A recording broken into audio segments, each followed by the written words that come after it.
Nós estamos começando o programa Trocando Ideias, um programa da Igreja Presbiteriana de Pinheiros, em São Paulo, uma igreja pastoreada pelo reverendo Arival Dias Casimiro, um homem de Deus, uma igreja vibrante, bíblica, uma igreja acolhedora, uma igreja missionária, uma igreja que cuida de pessoas, uma igreja para você e para sua família. O programa Trocando Ideias tem como objetivo responder perguntas que nos são enviadas. E hoje vamos dedicar a 3 perguntas que nos foram enviadas. Então vamos à primeira pergunta do programa. Ela vem do Pedro Gabriel. Pastor, quem peca vai pagar? Quem pecar vai morrer? Ô Pedro, muito obrigado por esta pergunta que você fez. A Bíblia é clara em dizer que Deus não inocentará o culpado. A Bíblia diz que a alma que pecar, esta morrerá. E diz ainda que o salário do pecado é a morte. Nós temos que entender 2 coisas aqui. Primeiro, é que todo pecado acarreta uma consequência. Ninguém peca imune. O pecado, ele tem um custo altíssimo. Ele vai levar você mais longe do que você gostaria de ir. Ele vai reter você mais tempo do que você gostaria de ficar. E ele vai lhe custar um preço mais alto do que você gostaria de pagar. Então, a Bíblia diz que só os loucos zombam do pecado. Porque pior do que a doença, pior do que a pobreza, pior do que a própria morte é o pecado. Porque o pecado nos priva do maior de todos os bens, de todas as bênçãos, que é a intimidade com Deus, a comunhão com Deus. O pecado faz separação entre nós e o nosso Deus. Agora, tem uma notícia maravilhosa para lhe dar, Pedro. É que Deus, em vez de punir o nosso pecado em nós, pecadores, Deus providenciou para nós um substituto, um fiador, um representante, o seu próprio Filho. E quando ele veio ao mundo, ele veio com o propósito de morrer pelos nossos pecados. E quando ele estava naquela cruz, Deus lançou sobre ele a iniquidade de todos nós. E Jesus Cristo, na cruz, pagou os nossos pecados. Ele sofreu o golpe da lei. Ele bebeu o cálice amargo da ira de Deus que devia cair sobre a sua e a minha cabeça. Ele morreu a nossa morte, para que nós pudéssemos viver a vida eterna. Então, louvado seja Deus, Pedro. Deus desferiu este golpe da lei sobre o seu Filho. Agradou ao Pai moer o seu Filho, para que você e eu pudéssemos ser libertos da morte, justificados, perdoados, recebendo dele a salvação e a vida eterna. Segunda pergunta vem da Sueli Damasceno. Olá, querido pastor, graça e paz. Muito bom seus esclarecimentos, suas palavras falam o nosso coração. Pastor, gostaria de entender o que acontece com as pessoas quando estão na igreja e ao receber oração caem e ficam ali deitadas. Estive num retiro recentemente e ali poucas pessoas ficaram em pé. Eu tento entender, mas não consigo. De outra feita, alguém disse que disse ao meu filho que eu sou muito resistente, não deixo o Espírito Santo agir. Gostaria de esclarecimentos sobre isso. Ô Sueli, muito obrigado por esse compartilhamento e por essa pergunta.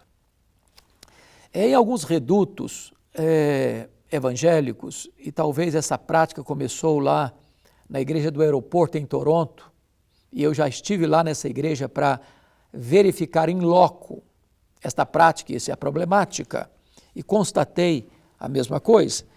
E alguns grupos aqui no Brasil buscaram isso mesmo e acham que isto é uma obra do Espírito Santo, que a pessoa chega e cai e fica lá no chão estirada, como se ela estivesse adormecido, anestesiada, e como se isso fosse uma evidência da obra do Espírito Santo. Então, deixe-me trazer à sua memória a fala do Dr. Mark Lloyd Jones, que era médico, que foi pastor da Abadia de Westminster, pastor capelão da família, médico da família real, talvez o pastor mais influente do século passado. Ele diz assim: eu não tenho nenhum problema de uma pessoa cair. O meu problema é como a pessoa se levanta.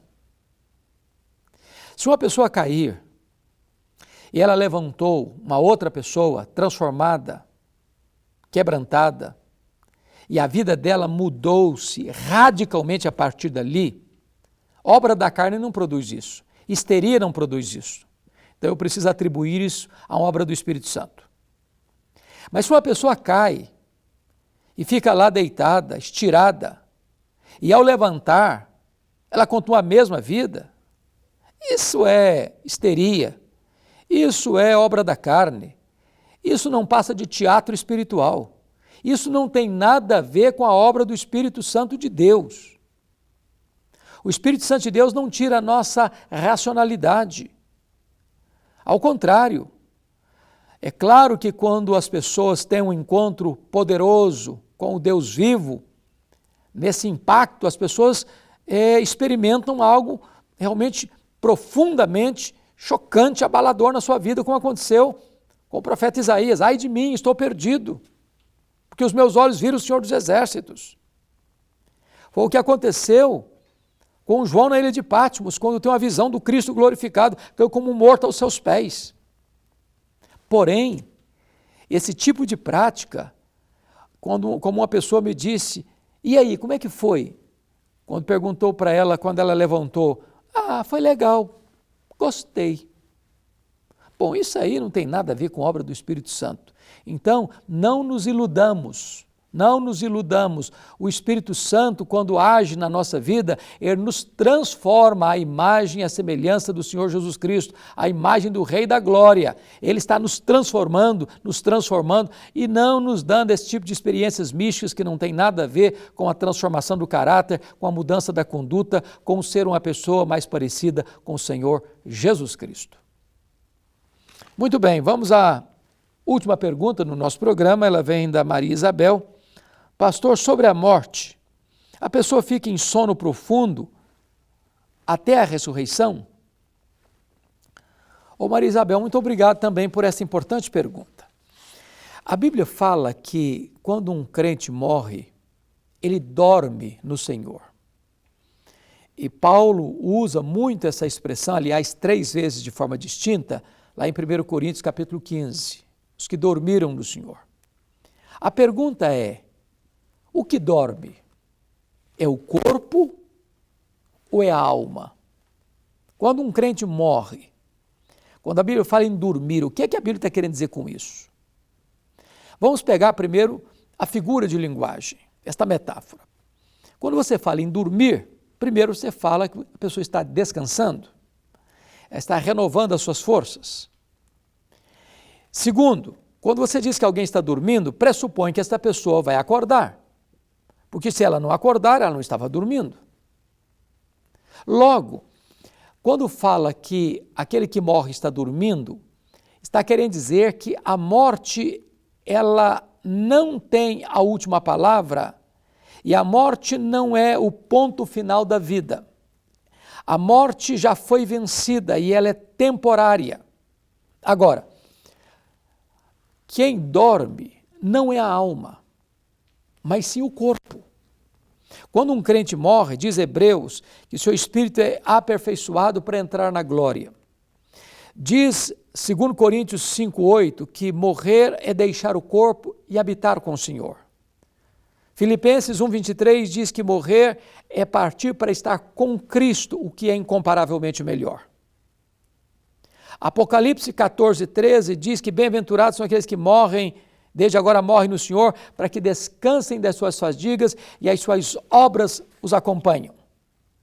Salmo 116, versículo 15 diz que preciosa é aos olhos do Senhor a morte dos seus santos. Portanto, quando um crente morre, a alma dele, consciente, sem dormir, mas consciente, vai para o céu e lá com Cristo fica reinando. O corpo, sim, que foi feito do pó, é pó, volta ao pó. Da morte à ressurreição, esse corpo está no túmulo, e a Bíblia usa essa expressão, está dormindo. Por quê? Porque no dia da ressurreição, quando Jesus voltar, este corpo que está dormindo vai ouvir a voz de Jesus e vai sair do túmulo, uns para a ressurreição da vida, outros para a ressurreição do juízo. Então, o que dorme não é a alma, e sim o corpo. A alma está com Cristo, e quando Jesus vier em glória, esta alma vem com ele, e este corpo então ressuscita de forma imortal, poderosa, gloriosa, espiritual, celestial, semelhante ao corpo da glória do Senhor Jesus, e assim estará com Cristo para sempre e sempre e sempre. Pois bem, este é o nosso programa Trocando Ideias. Se você tem a sua pergunta, mande para nós, que nós teremos muito prazer em respondê-la aqui no nosso programa. Eu quero reiterar o convite a você a fazer-nos uma visita na Igreja Presbiteriana de Pinheiros. Estamos lá de portas abertas para você. Você que mora em São Paulo, venha nos fazer uma visita. Se você está desigrejado, a Igreja de Pinheiros quer ser a sua igreja para cuidar de você e da sua família. Temos cultos todos os domingos, às 8h30 da manhã, às 11 horas da manhã, às 4h30 da tarde e às 7 horas da noite. Temos 2 escolas bíblicas dominicais, uma às 9h40 da manhã e outra às 5h40 da tarde para todas as faixas etárias. Segunda-feira, 20 horas, Conexão com Deus. Terça-feira, 2h30 da tarde, Mulher e Esperança. Uma programação linda para você e para a sua família. Estamos esperando você lá. Até o nosso próximo programa, se Deus quiser.